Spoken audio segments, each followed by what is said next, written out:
रमेश अपने परिवार के साथ एक गांव में रहता था। उसके घर में उसकी बूढ़ी माँ, बहन और पत्नी विशाखा थी।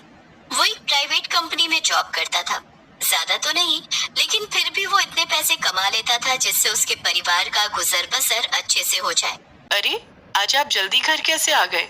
आज तो कोई त्योहार भी नहीं है। भैया, आप कुछ बोल क्यों नहीं रहे? इतनी टेंशन में क्यों लग रहे हो? सब कुछ ठीक तो है ना? कुछ भी ठीक नहीं है, सब बर्बाद हो गया। इनकम टैक्स वालों ने ऑफिस में छापा मार दिया, ऑफिस को सील कर दिया। वहां पर हम जितने भी कर्मचारी थे, हम सबकी नौकरी चली गई।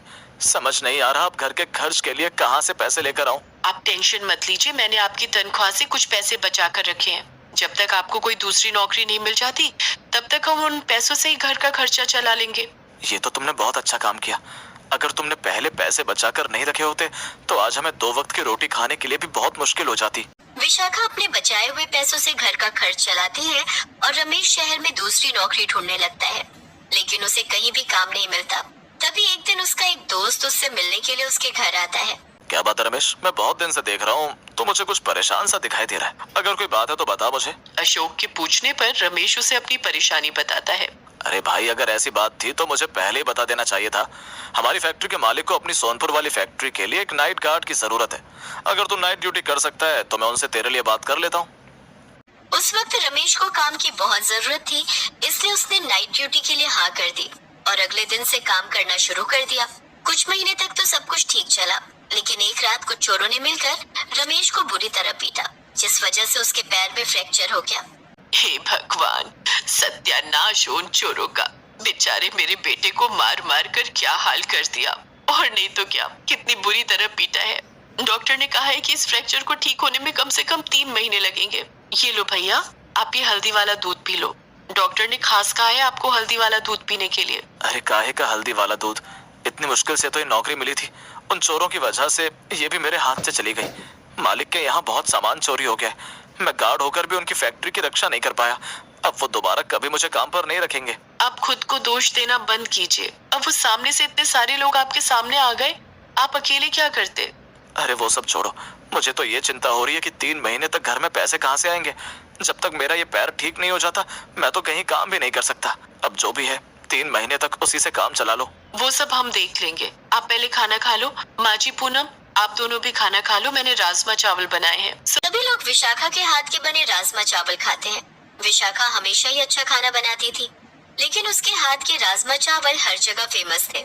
जो भी एक बार उसके हाथ के बने राजमा चावल खा लेता था, वो उन राजमा चावल का फैन हो जाता था। भाभी, चाहे कुछ भी कहो, आप जैसे राजमा चावल और कोई नहीं बना सकता।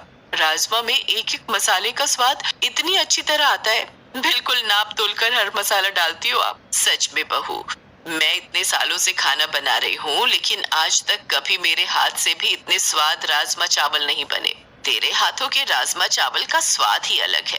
इन्हीं बातों के बीच विशाखा की ननद पूनम के मन में विचार आता है। वो विशाखा से कहती है, भाभी देखो, इस बात में तो कोई शक नहीं कि आप बहुत ही टेस्टी राजमा चावल बनाती हो। मैं क्या कहती हूँ कि आप अपनी बचत के कुछ पैसों से एक राजमा चावल का ठेला खोल लो। कसम से, अगर आपने मार्केट के एरिया में अपना राजमा चावल का ठेला लगा लिया तो आपकी बहुत अच्छी कमाई हो जाएगी। साथ में मैं भी आपकी मदद कर दिया करूंगी।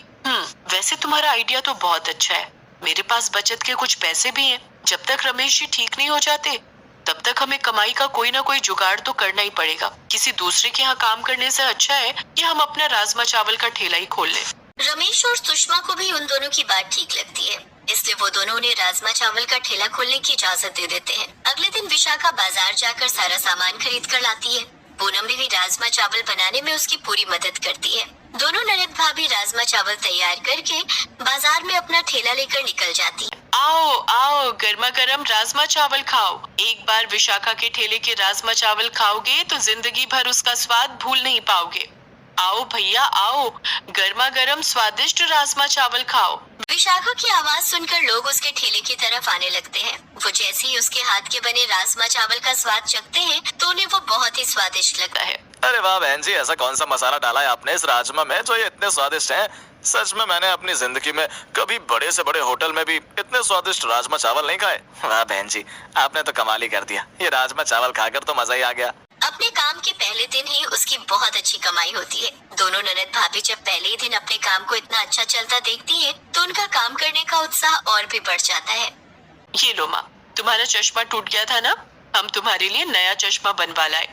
और ये लीजिए आपकी विटामिन की गोलियाँ, खत्म होने वाली थी इसलिए मैंने सोचा पहले ही ले चलूं। मुझे इन गोलियों की कोई जरूरत नहीं है विशाखा, वैसे भी ये बहुत महंगी आती हैं। तो क्या हुआ, हमारा काम अच्छा चल रहा है। ये सब खर्चा करने के बाद भी हमारे पास बचत के अच्छे खासे पैसे हैं, इसलिए आप बिल्कुल भी चिंता मत कीजिए। धीरे धीरे विशाखा का काम और अच्छा चलने लगता है।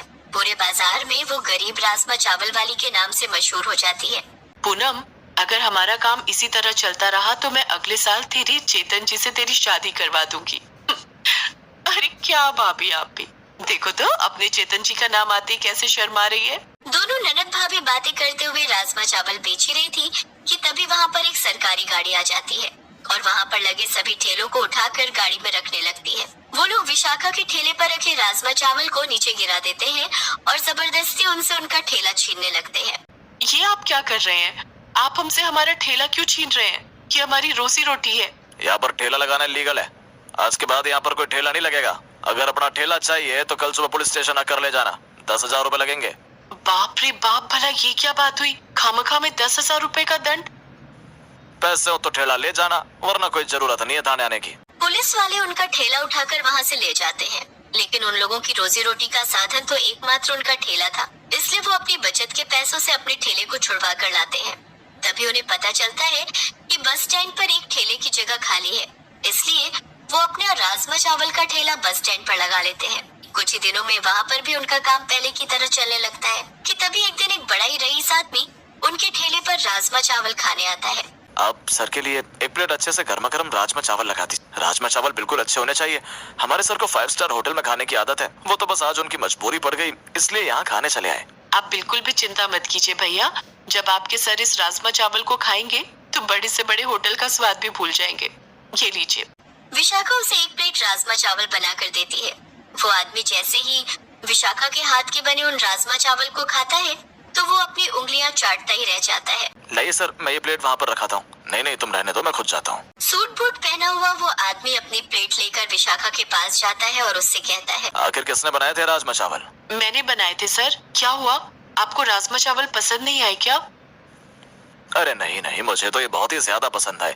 इवन मैंने आज तक अपनी पूरी जिंदगी में इतने कभी टेस्टी राजमा चावल नहीं खाए। मैं खुद एक बिजनेसमैन हूँ, बहुत सारे रेस्टोरेंट है मेरे, एक से एक वर्ल्ड फेमस शेफ के हाथ का खाना खाया है मैंने, लेकिन उनमें से किसी के भी हाथ में ऐसा स्वाद नहीं है। आपका बहुत बहुत धन्यवाद सर। सिर्फ धन्यवाद से काम नहीं चलेगा। मैं चाहता हूँ कि आप मेरे रेस्टोरेंट में एक शेफ के तौर पर काम करो। मैं आपको आपके काम की अच्छी सैलरी भी दूंगा। आप मेरे यहाँ पर 50,000 रुपए पर मंथ सैलरी से ज्वाइन कर सकती हैं। आपका बहुत बहुत धन्यवाद सर। सर, आपका ऑफर तो बहुत अच्छा है, लेकिन इसके लिए मुझे अपने घर वालों से बात करनी पड़ेगी। अगर वो इजाजत देंगे तभी मैं आपके इस ऑफर को एक्सेप्ट कर पाऊंगी। जी बिल्कुल, आप अपने घर पर बात कीजिए। आप मेरा एक कार्ड रख लीजिए, आपको जो भी डिसीजन हो मुझे कॉल करके बता दीजिएगा। विशाखा घर आकर अपने पति और सास को सारी बात बताती है। विशाखा को इतना अच्छा जॉब ऑफर मिला है, ये सुनकर वो दोनों भी बहुत खुश होते हैं। विशाखा धनराज के नंबर पर कॉल करके उसे जॉब के लिए हाँ बोल देती है। अगले ही दिन से वो एक शेफ के तौर पर उनके रेस्टोरेंट में काम करना शुरू कर देती है। साथ ही उसके पति की तबीयत भी अब ठीक हो जाती है। वो पूनम के साथ मिलकर राजमा चावल का ठेला संभालने लगता है। राजमा चावल के ठेले के साथ ही विशाखा की रेस्टोरेंट वाली जॉब से कुछ ही समय में उनके पास अच्छा खासा पैसा इकट्ठा हो जाता है, जिससे वो धूमधाम से चेतन के साथ पूनम की शादी करवा देते हैं और अपनी जिंदगी अपनी माँ सुषमा के साथ खुशी खुशी जीते हैं।